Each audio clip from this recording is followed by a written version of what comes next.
वसुदेव और देवकी का विवाह हो रहा है मथुरा में। कंस भाई है चचेरा। जब विदाई होने लगी तो कंस ने स्वयं रथ के लगाम को पकड़ा और गले लगा के रोने लगा, नहीं नहीं नहीं, कोई ड्राइवर नहीं जाएगा, मेरी बहन को मैं खुद छोड़ने जाऊंगा। बताओ ये दुष्ट लोग कब बदल जाएं कुछ पता नहीं। थोड़ी देर में घोषणा हो गई कि जिसको इतने प्यार से तो दुलार और पुचकार रहा है, इसी का 8वां संतान तेरा मामला साफ करेगा। सोई बदल गया, हमारा चूटी पकड़ लिया, तलवार निकाल के बोला अभी काट दूंगा। वसुदेव महात्मा है, वसुदेव ने कहा तुमको 8वें पुत्र से खतरा है ना, मैं हर पुत्र तुमको दे दूंगा, पर देवकी को छोड़ दो। महाराज उनको डाल दिया गया कारागार में। जब पुत्र होता, पहली बार पुत्र हुआ, लेकर के वसुदेव जी गए। मामा था, ऐसे ऐसे देखा मुमु करके, अरे मुझे 8वें से खतरा, इसको ले जाओ। 6 पुत्र को छोड़ दिया। नारद जी ने कहा भगवान को कह दो कि अपना अवतार कैंसिल कर दे। क्यों? बोला दुष्ट के अंदर दया जग गई, अब अवतार लेने की क्या जरूरत है। जब दुष्ट में दया आ गई तो अवतार की क्या जरूरत। जब कंस में दया आ गया तो आने की क्या जरूरत है। नारद जी ने कहा चिंता नहीं, मैं सारी दया खत्म कर देता हूं, और अभी तो ये इसका टेम्पोररी चेहरा है, ओरिजिनल चेहरा मैं दिखवाता हूं कैसा है। दुष्टों के टेम्पोररी चेहरे बड़े अच्छे होते। कंस के पास ऐसा ज्ञान था, जब वो बोल रहा था बड़े बड़े दधीची, बड़े बड़े अंगिरा, रिभु सब फेल हो गए थे, इतना आत्मज्ञान रखता था। कल ज्ञान देगा कंस, आज तक तुमको कोई बताया नहीं होगा भागवत में। कंस का दिव्य ज्ञान, कैसे कंस ज्ञान दे रहा है, सुनोगे तो कहोगे अरे ये कौन महात्मा है भाई। आत्मा न मरती है न कटती है, कोई किसी का शत्रु नहीं होता। और हमारे जैसा आदमी रहे तो तुरंत शिष्य बन जाए जाकर के, अरे महाराज कंस गुरुदेव। नारद जी ने कहा इनका टेम्पररी चेहरा अलग होता है, ओरिजिनल चेहरा निकालना मुझे आता है दुष्टों का।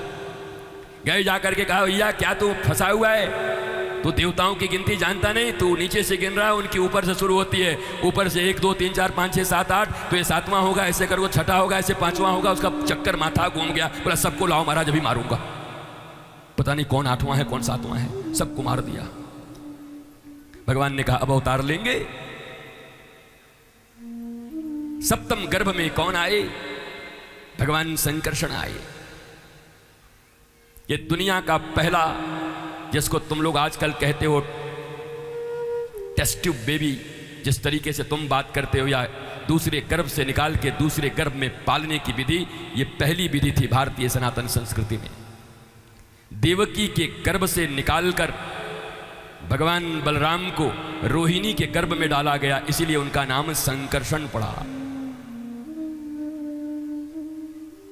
अभी प्लास्टिक सर्जरी भी दिखावेंगे तुमको कल, पहली बार कि प्लास्टिक सर्जरी कैसे होती है, पहली बार कौन किया। ये सारे हमारे धर्म ग्रंथों में भरे पड़े हैं।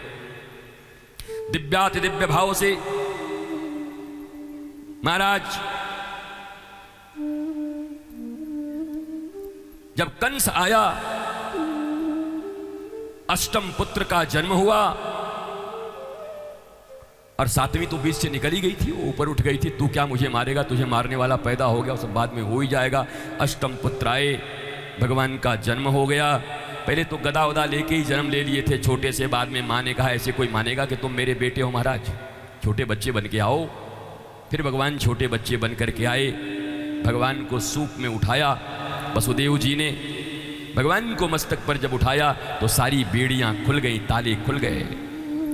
यहां भी एक सांकेतिक और सिंबॉलिक चीज है। जब मनुष्य भगवान को मस्तक में रखता है, हृदय में रखता है, तो बेड़ियां टूट जाती हैं, और जब माया को मस्तक पर रखता है तो बेड़ियां फिर से जकड़ जाती हैं। जब गोकुल से लेकर के आएंगे उस कन्या को माया रूपी, तो फिर से बेड़ियां पड़ जाएंगी।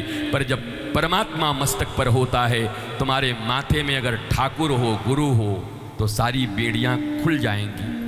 और माथे पर अगर माया हो तो खुली हुई बेड़ियां फिर से लग जाएंगी। यही सिंबॉलिक कथा है इसकी। ले गए यमुना जी में, खूब बाढ़ आया था। बोला यमुना जी में इतना बाढ़ कैसे आ गया अचानक रातों रात। बोला यमुना जी अकेली थोड़ी है, गंगा हैं, अलकनंदा हैं, ताप्ती हैं, रावी हैं, महाराज नर्मदा हैं, सब उनकी सहेलियां हैं। जब उनको पता चला कि भगवान का जन्म हुआ है, आओ आओ तुम लोगों को दर्शन कराऊंगी, तो सब आके वहीं आ गई, तो बाढ़ आ गया।